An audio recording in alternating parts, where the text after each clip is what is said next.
Welcome to the Middle East AI News Minute for Saturday, August 26th, brought to you by Carrington Malin, Marketing for an AI-First World.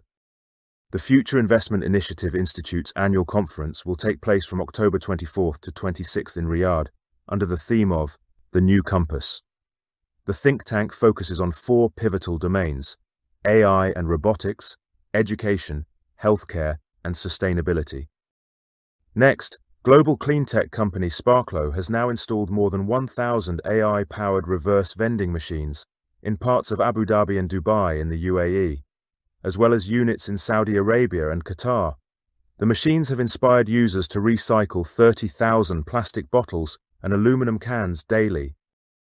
Finally, Dubai-based healthcare startup TachyHealth is working with researchers from Zayed University in Abu Dhabi to identify healthcare fraud, waste, and abuse.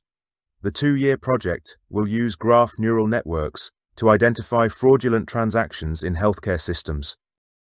These were today's top Middle East AI news stories, brought to you by Carrington Malin.